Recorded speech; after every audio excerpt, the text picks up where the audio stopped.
Bom dia, meus irmãos, meus amigos aqui do nosso grupo Grãozinhos no Caminho, do nosso canal do YouTube. Sejam todos bem-vindos mais uma vez, mais uma quinta-feira, ao nosso compromisso diário, nossa leitura do Evangelho segundo o Espiritismo, do Livro dos Espíritos, nosso pequeno estudo, nossos grãozinhos no caminho de hoje. Hoje o Evangelho traz para a gente o capítulo 17, Sede perfeitos, cuidar do corpo e do espírito. A perfeição moral consiste na maceração do corpo? Para resolver essa questão, eu me apoio sobre os princípios elementares e começo por demonstrar a necessidade de cuidar do corpo, que, segundo as alternativas da saúde e da doença, influi de maneira muito importante sobre a alma, que é preciso considerar como cativa na carne. Para que essa prisioneira viva, se divirta e conceba mesmo as ilusões da liberdade, o corpo deve estar são, disposto, vigoroso. Sigamos a comparação. Ei-los, pois, em perfeito estado, ambos. Que devem fazer para manter o equilíbrio entre as suas aptidões e suas necessidades tão diferentes, o corpo e o espírito, né? Aqui dois sistemas se defrontam: o dos ascetas, que querem abater o corpo, e o dos materialistas, que querem rebaixar a alma. Duas violências que são quase tão insensatas uma quanto a outra. Ao lado desses grandes partidos, formiga a numerosa tribo dos indiferentes, que sem convicção e sem paixão, amam tibiamente e gozam com economia. Onde, pois, está a sabedoria? Onde, pois, está a ciência de viver? Em nenhuma parte. E esse grande problema permaneceria inteiramente por resolver se o Espiritismo não viesse em ajuda aos pesquisadores, em lhes demonstrando as relações que existem entre o corpo e a alma, e em dizendo que, uma vez que são necessários um ao outro, é preciso cuidar de ambos. Amai, pois, vossa alma, mas cuidai também do corpo, instrumento da alma. Desconhecer as necessidades que são indicadas pela própria natureza é desconhecer a lei de Deus. Não o castigueis pelas faltas que o vosso livre-arbítrio fê-lo cometer, e das quais ele é tão irresponsável como o cavalo mal dirigido, pelos acidentes que causa. Sereis, pois, mais perfeitos, se martirizando o corpo, com isso não ficais menos egoístas, menos orgulhosos e pouco caridosos para com o vosso próximo? Não, a perfeição não está nisso. Ela está inteiramente nas reformas que fareis vosso espírito suportar. Dobrai-o, submetei-o, humilhai-o, mortificai-o. É o meio de torná-lo dócil à vontade de Deus e o único que conduz à perfeição. Georges, Espírito Protetor, em Paris, 1863. Pessoal, o que a gente faz de sacrifício no nosso corpo para tentar assim melhorar, atingir a perfeição a qual estamos destinados, né? Não tem sentido. O corpo, como nós sabemos, como o Espiritismo trouxe para a gente, é o veículo pelo qual o espírito se locomove encarnado. Então, quando a gente tem um carro, vamos supor, né? Hoje, antigamente era um cavalo, né? Que é o que eles até citaram aqui, né? O cavalo mal dirigido. Quando a gente tem um carro, a gente tem que cuidar desse carro para que ele ande, para que ele nos transporte onde a gente precisa ir, nos leve em segurança, não é? Em conforto. É a comparação que a gente faz com o corpo humano e o espírito. O espírito precisa se locomover em segurança, com conforto, né? Com presteza, e o corpo humano é o instrumento pelo qual o espírito pode fazer isso encarnado, né? É o que ele dispõe para fazer isso, para se locomover, né? Para expor suas ideias, para expor suas vontades, né? Para realizar as suas provas. Então nós temos por obrigação cuidar desse corpo, manter esse corpo saudável, disposto, cheio de energia, para que o espírito possa usufruir enquanto encarnado. Então, não adianta nada eu sacrificar o meu corpo, né, na intenção de melhorar. Eu tenho que sacrificar a mim, aos meus vícios, né, aos meus erros, sacrificar o meu egoísmo, o meu orgulho, a minha vaidade. Para quê? Para eu me melhorar moralmente. Eu tenho que mudar, é isso. Não é sacrificar o meu corpo, é ficar sem comer, é fazer jejum. Não.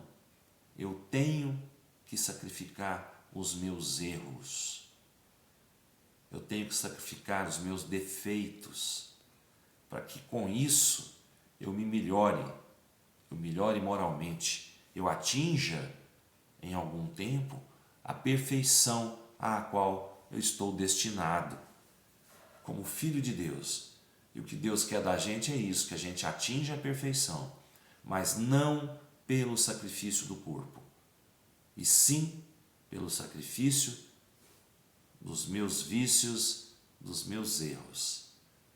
Então, enquanto a gente estiver aqui na Terra, a obrigação nossa é procurar um médico quando necessário, né? É nos alimentar bem, saudavelmente, é praticar os nossos exercícios para manter o nosso corpo são, né? É procurar, né, lugares tranquilos para que a minha mente possa, né, ter um refresco diante dos problemas que a gente passa aqui na Terra.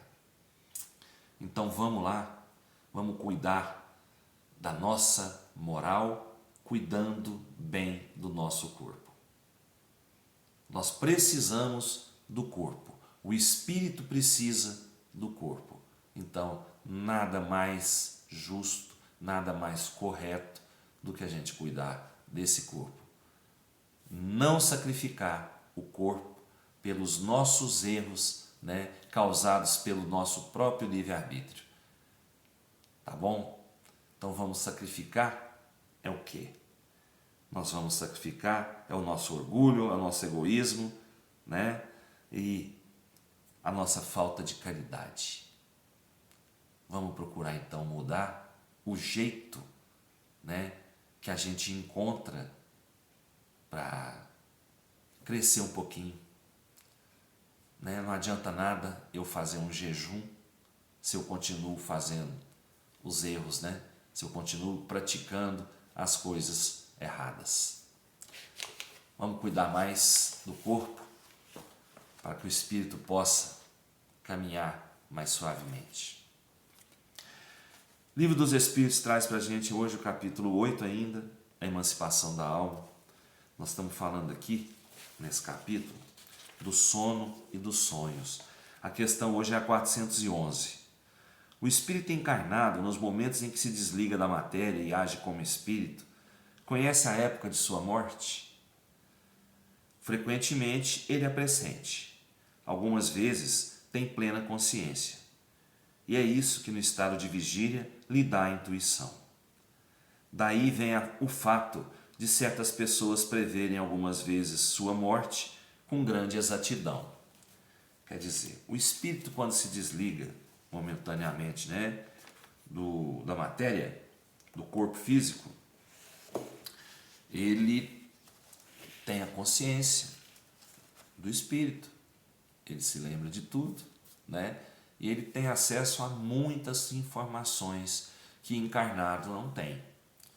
Então, ele pressente, na maioria das vezes, sim, né, que está se aproximando, ou até sabe exatamente, né, a época do seu desenlace, a data do seu desenlace, né? Então, enquanto estamos em vigília, nos vem frequentemente intuições, né? Intuições sobre isso. Isso é bom? Depende. depende do que você vive aqui na Terra, né? Depende de como você encara, né, essa intuição. E eu particularmente, eu tenho uma intuição, né? Não convém, não há necessidade de falar, mas eu tenho essa intuição, sabe? De até quando eu vou. E eu acho que muita gente tem isso também, né? E vamos então nos preparar, né, pessoal? A gente tem que estar sempre aqui, sempre firme, fazendo o bem, praticando a caridade, né? Levando amor onde a gente puder, levando a nossa luz, né? Porque a hora vai chegar, né, da gente partir de volta para a casa espiritual, para a nossa casa verdadeira. Então, temos que estar sempre preparados, né? Sempre preparados. A nossa vigília tem que ser constante e as nossas orações também. Então, como eu vi ontem numa série que está passando, Jesus dizendo aos seus discípulos lá no Monte das Oliveiras, antes de Judas chegar com os soldados, né, para entregá-lo, né? E ele disse aos seus discípulos que estavam lá dormindo, né, enquanto ele orava ao Pai, ele disse: vigiai e orai.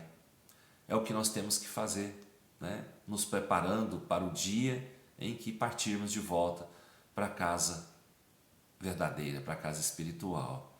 Vigiai e orai. Bom, pessoal, uma ótima quinta para todos. Fiquem com Deus, que Ele nos encha de amor, de paz, de alegria, de trabalho, de saúde, para que a gente possa caminhar, né? Cumprir a nossa missão aqui na Terra. Até amanhã, se Deus quiser, eu tenho certeza que Ele quer. Beijo no coração.